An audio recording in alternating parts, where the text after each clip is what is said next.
Hello, I'm Patricia. I am the Health Revolution activist and your wellness coach. Today, I'll be speaking to you about hydration. When we think of hydration, we think of water, don't we? Water has become confusing for us in recent years, as well as big business for some. So, looking back when I was a kid, we drank water from the hose pipe, and very often it wasn't even our own hose pipe. We just weren't bothered or concerned. Now, we rarely drink water from our own tap. What has happened? Well, not so long ago, water supply to our homes was sourced from rivers and streams where the water flowing over rocks, probably since the beginning of time, was energized and enriched with minerals, which we call electrolytes. Well, what do electrolytes do? Well, your cells use electrolytes to conduct electrical charges, which is how your muscles contract, for one thing. Those same electrical charges also help with chemical reactions in your body, especially when it comes to hydration and the balance of fluids inside as well as outside of your cells. Today, water supply to our homes contains all sorts of added chemicals, which I don't think comes as much of a surprise. But we need chlorine to kill bad bacteria, or we would be at risk of serious bacterial infections. We need chlorine, but it evaporates. It does its job and it evaporates. You might remember as a kid, like I do, having a goldfish in a goldfish bowl, and the night before you went to collect your little fishy, you set out a jug of water to let the chlorine evaporate, and then you could plunk your little fishy in when you got home, and it was perfectly safe. Well, now one substitute for chlorine is chloramine. That's becoming very popular by water companies because it's less expensive and it does the job. But as well as just getting rid of the bad bacterias, it does not evaporate and it doesn't boil out or cook out. It's a serious endocrine disruptor, carcinogen, and can even erode the lining of the plumbing pipes in our homes. Erin Brockovich wrote a remarkable book called Superman's Not Coming, and she covers this in detail in her book.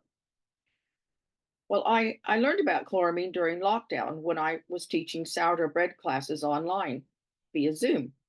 We had the mums and the dads and all the kids together, so the entire families were together, which was great fun and a very big learning process in many ways. Well, there was one lady near Manchester who could not get her sourdough starter going. And a starter is made by mixing flour and water, and then you leave it out for about 5 days. And you can see each day more and more bubbles are forming. And that's naturally because the naturally occurring yeast and bacteria are activated by the water.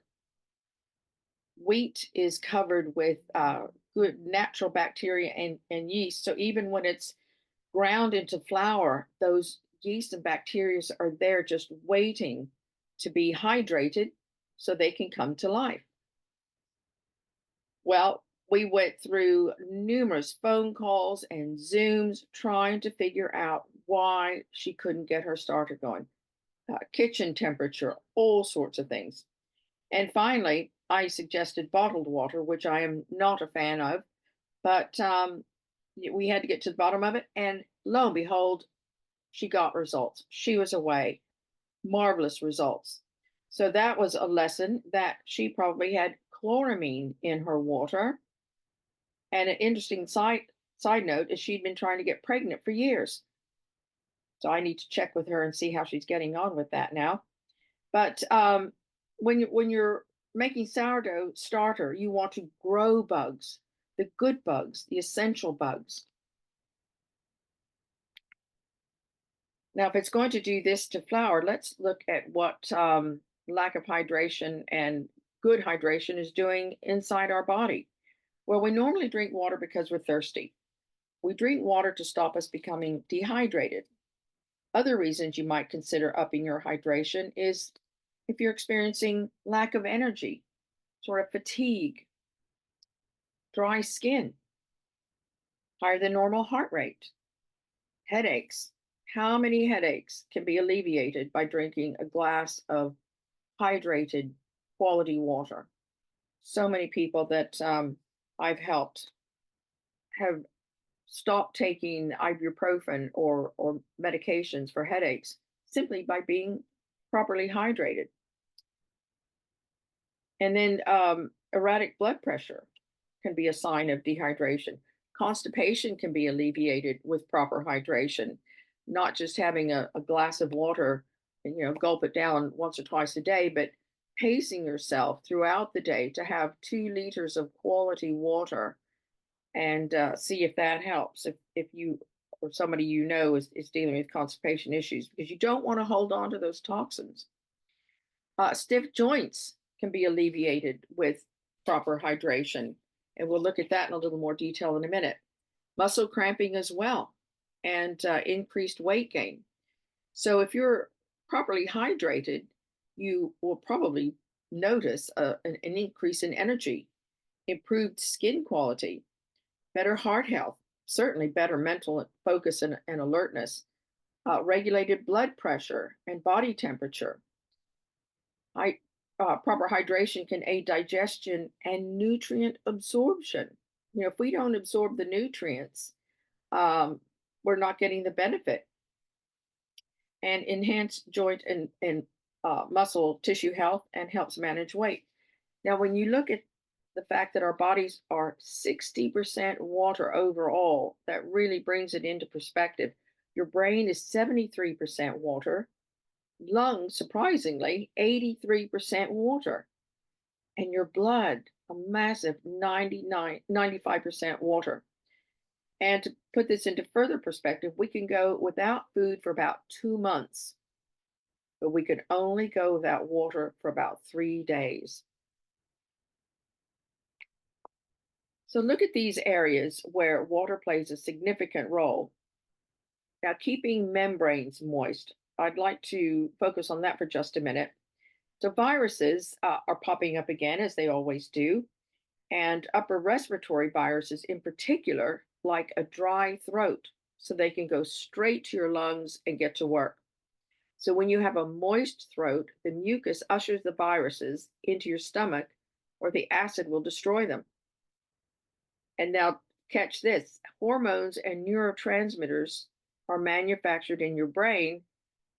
So, we saw that our brain is 73% water.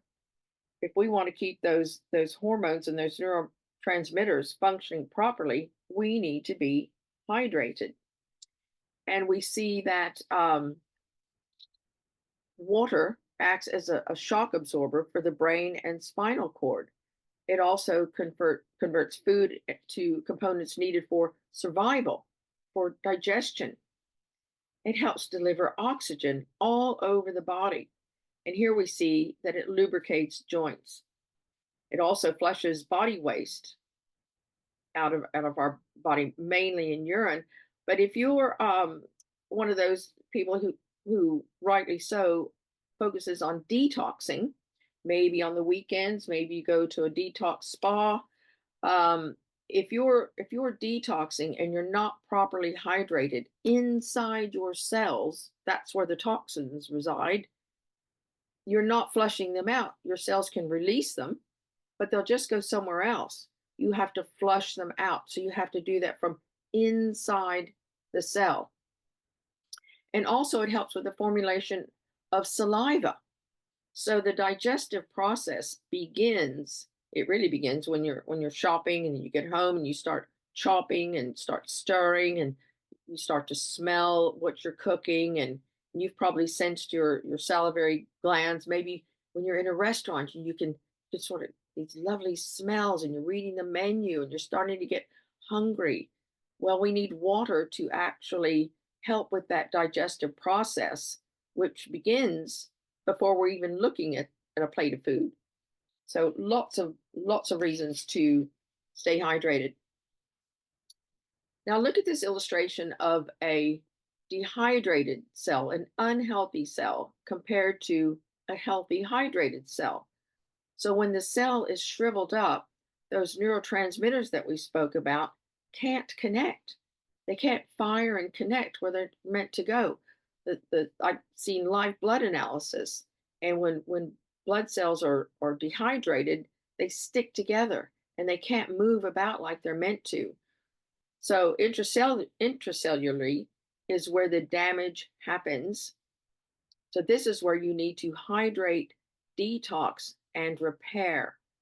That's a very sort of intimate process that needs to take place 24/7. So what now? Well, most people have water filters. Are they really helpful? People have been asking me for many, many years what water filter I use, and I still say none. All the water filters I see strip everything out. And I began looking into water quality about 15 years ago after living outside Taunton, which is a town in England, in Somerset. And the water we had was naturally filtered from the Blackdown Hills, which my mother in law hastened to point out to me with great pride. It tasted gorgeous. It was crisp. It had a certain viscosity. If I say it tasted sweet, I don't mean sugary sweet, but it just was gorgeous. And if you live in Glasgow, to me, it tastes like water in Glasgow. My daughter lives in Glasgow, and I enjoy visiting her for many reasons, but I enjoy her water. Well, 15 years ago, I had to go back to America to look after my mom, and the contrast in water was stark. The water was awful. It tasted awful from the tap, and I could hold up a glass of water and actually see bits in it.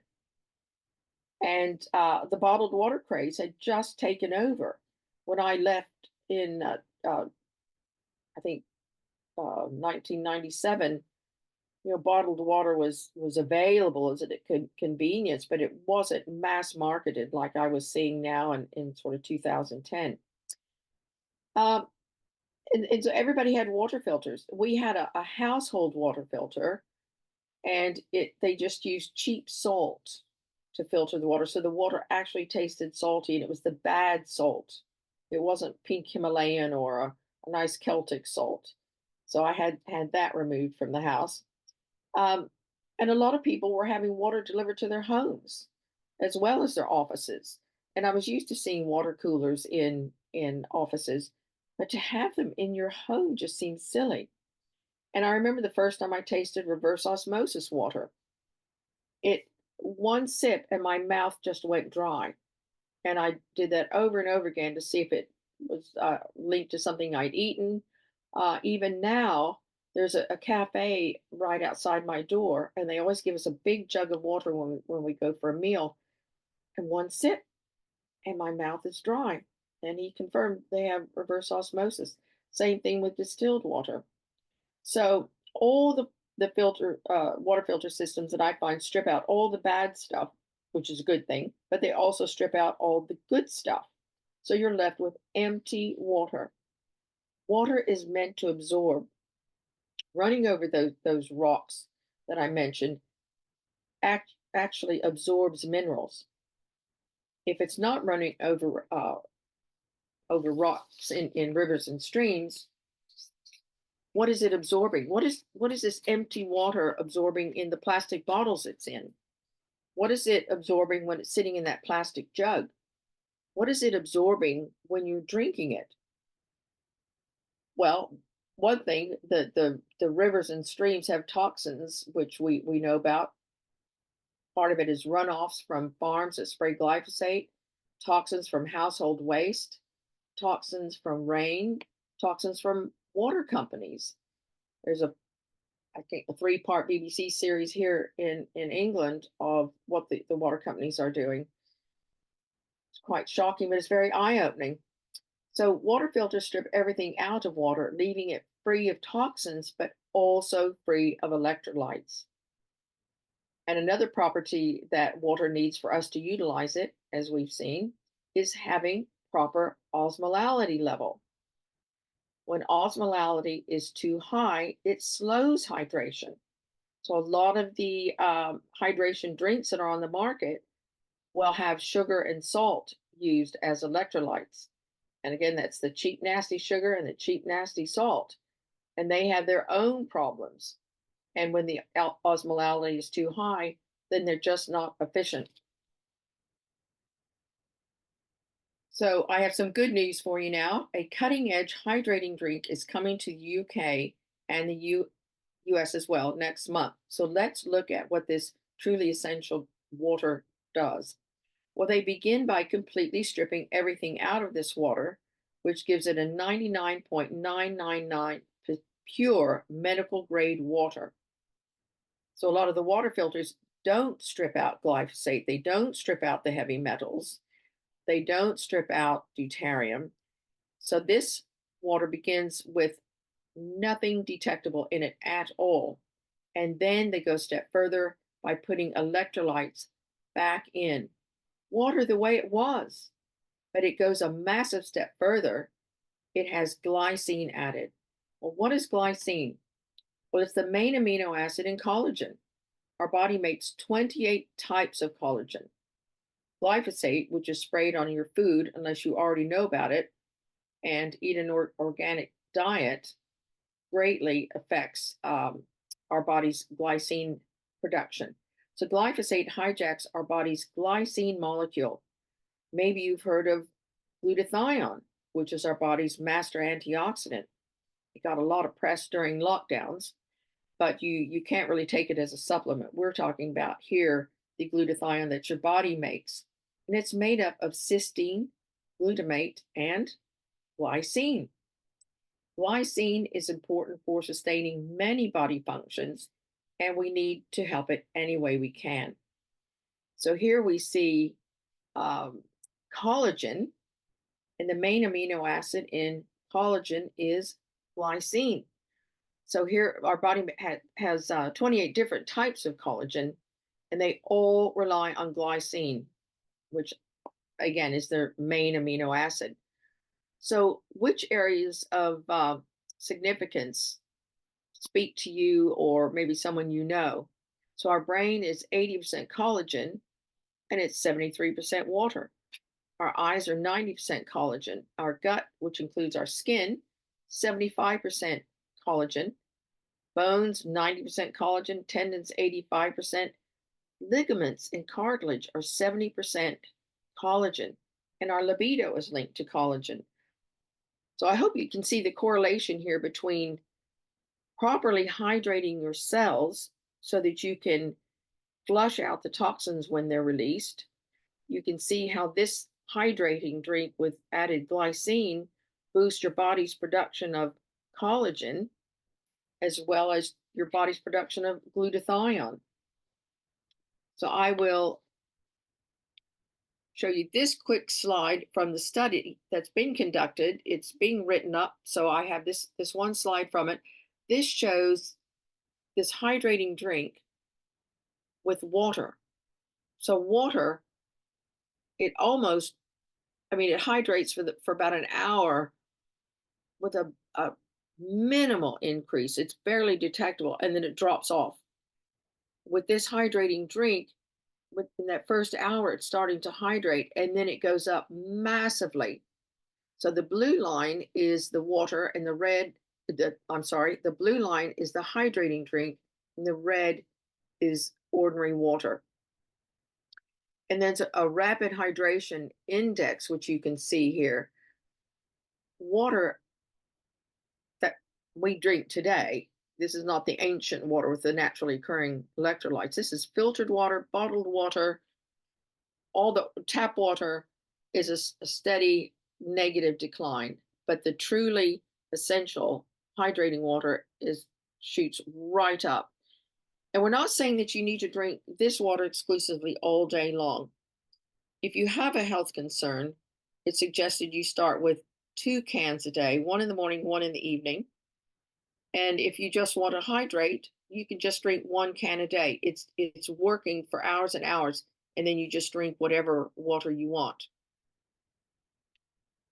Now, the electrolytes we have in this are magnesium, potassium, chloride, calcium, glycine, and taurine with 0 salt, 0 sugar, 0 caffeine, 0 calories. A slight lemon taste, a slight sparkling. There is a sweetened and an unsweetened. It's very slight, sweet, and it's a healthy sweet. So there's nothing bad in here. It's all good. So I will end now and be in touch with whoever shared this video with you, and they will send you a free case, full size cans, so you can try it for yourself. Bye for now.